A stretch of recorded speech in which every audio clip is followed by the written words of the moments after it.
અહેમદાબાદ મિત્ર ન્યૂઝમાં આપનું સ્વાગત છે। સુરતના સરથાના વિસ્તારમાં આવેલ પ્રમુખ પાર્ક સોસાયટીમાં રહેતા ભુવાએ તમારા ઘરે માયા છે તાંત્રિક વિધિ કરવી પડશે કહી મહિલા પાસેથી ટુકડે ટુકડે 14 લાખ રૂપિયા પડાવી લીધા હતા તેમજ 2 વર્ષ દરમિયાન અવારનવાર પરણિતા પર બળાત્કાર ગુજારતા આખરે ભોગ બનનાર પરણિતાએ આ મામલે સરથાણા પોલીસ મથકમાં ફરિયાદ નોંધાવી છે। મળતી માહિતી પ્રમાણે સરથાણા વિસ્તારમાં રહેતી પરણિતાની ઘરની આર્થિક પરિસ્થિતિ ખરાબ હોવાને કારણે સરથાણા વિસ્તારમાં આવેલ પ્રમુખ પાર્ક સોસાયટીમાં મકાન નંબર 283માં ભુવા તરીકે કામ કરતા કનુ ઉર્ફે કલ્પેશ કોરાટ પાસે ગયા હતા કે જ્યાં કનુ ઉર્ફે કલ્પેશ બાપુ તરીકે તાંત્રિક વિધિ કરતા હતા જ્યારે તેની પત્ની હેતલબા મંદિરમાં માતાજી તરીકે બિરાજતા હતા। દરમિયાન પરણિતાએ બાપુને પોતાના ઘરની સગળી હકીકત જણાવતા તેઓએ દર મંગળવારે દર્શન કરવા આવવા માટે જણાવ્યું તો આ દરમિયાન પરણિતા દર્શન કરવા માટે જતા કનુ નામના ઠગ ભુવાએ તમારા વતનમાં આવેલ જૂના મકાનમાં માયા છે જે કાઢવા માટે વિધિ કરવી પડશે અને પૈસાની જરૂર પડશે તેમ કહ્યું હતું। મંદિરના માતાજી હેતલબા તથા ભુવાએ પરણિતાની ઘરની પરિસ્થિતિ નબળી હોવા છતાં પણ તેઓની પરિસ્થિતિ સુધારવાના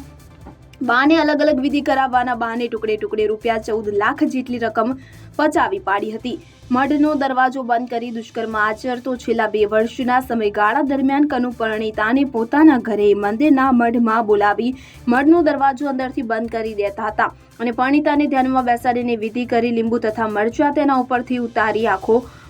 બંધ રાખવાનું જણાવતો ત્યારબાદ ભુવા હું કહું તેમ કરવાનું છે નહીં તો માયાની પ્રાપ્તિ તમને નહીં મળે તેવું કહીને પરણિતાના કપડાં ઉતારતો આખરે પરણિતાએ કપડાં કાઢવાની ના પાડી હતી પરંતુ બાપુએ આંખો કેમ ખોલી તેમ કહીને પરણિતાને જમીન પર સુવાડે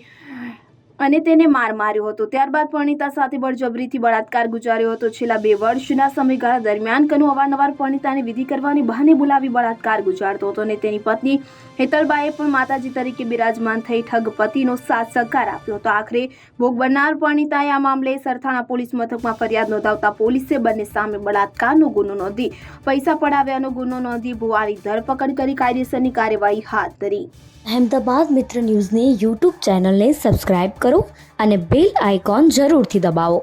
જેથી દરેક મહત્વના વિડીયોની નોટિફિકેશન તમને મળતી રહે।